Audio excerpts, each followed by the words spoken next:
The same God in His promises. Gisaaran ba mo diri pero napakyas? Ha?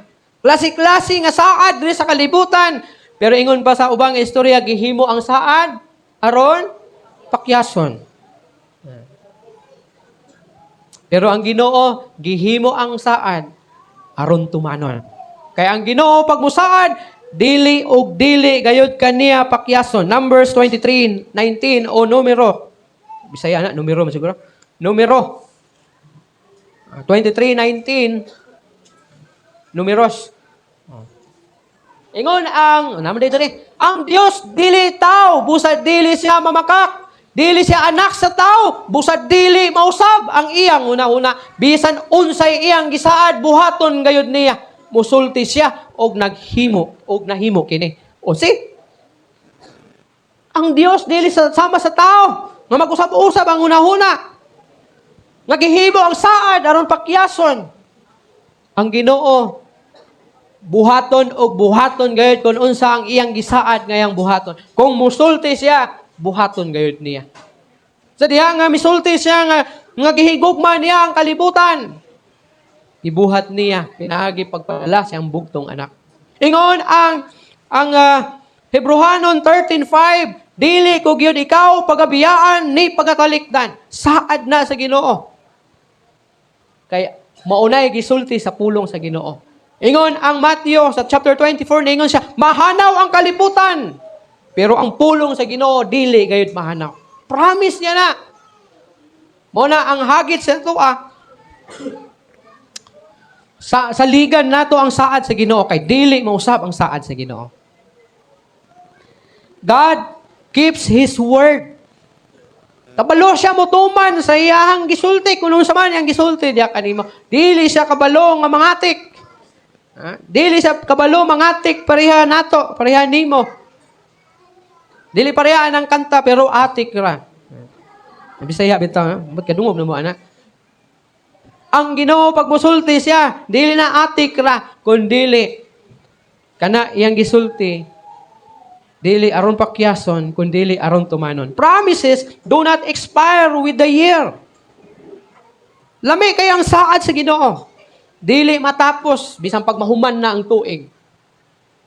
Magpabilin ang iyang saad og tumanon gayud niya kini. Mag-usab-usab man ang panahon, mag-usab-usab man ang imuhang mga priorities sa kinabuhi, pero kung unsa ang gikasaad sa Ginoo diya sa imuha, walay katapusan.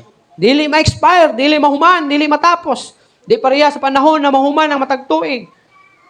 Dili pareha sa pagkaon nga dunay expiration date.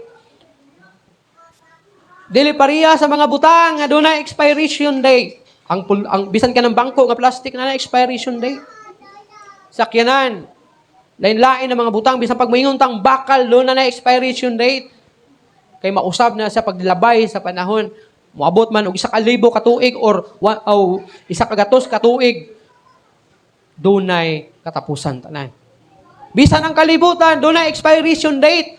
Date nga gitagta sa Ginoo kung kanus sa mahuman ang kalibutan. Pero ang gugma sa Ginoo, ang iyang saad kanimo igsuon, dili og dili gayud na siya mausab. What God promised before, He can fulfill now diya sa imong kinabuhi. Kung mutuo ka o kung musalig ka sa iyang saad. Ang usa ka cheque o sign pinirmahan nga cheque, valid siya until nga kini siya ma-check out, mapakambyuhan. Basta ayaw lang tong cheque nga talbog. Katong sure na, katong sigurado gid siya. Many believers hold God's promises but never claim them. Kung mituo ka sa saad sa Ginoo, i-claim na siya. Nga tumanon sa Ginoo ang iyang gisaad diha kanimo. Kay dili man bakako ng atong Dios. Siya matinumanon man siyang mga saad.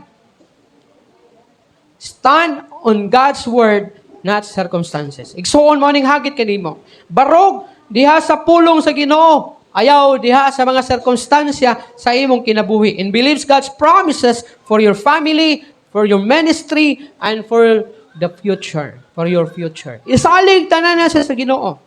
Imong pamilya, ministry kung naa kay ministry, imuhang ugma isalig na tanan sa Ginoo. Imo na gingon ni Pablo, nga gilansang naka uban ni Kristo og namatay og gilubong. Ug ang nabanha ug ang nabuhi diha kanimo, dili na ikaw, kundi ang bag-o na nga ikaw. Nabay bag-o nga daan lang gyapon ang iyahang masunod. Kundi ang kinabuhi na nga naa kang Kristo mao'y masunod. Manang ayaw kabalakaw sa dangatan sa iyong pamilya, itugyan na sa Ginoo because mas maayo ug mas lami muamping ang imong Dios. Ug sigurado gayod na protektahan ang imong pamilya o panalanginan.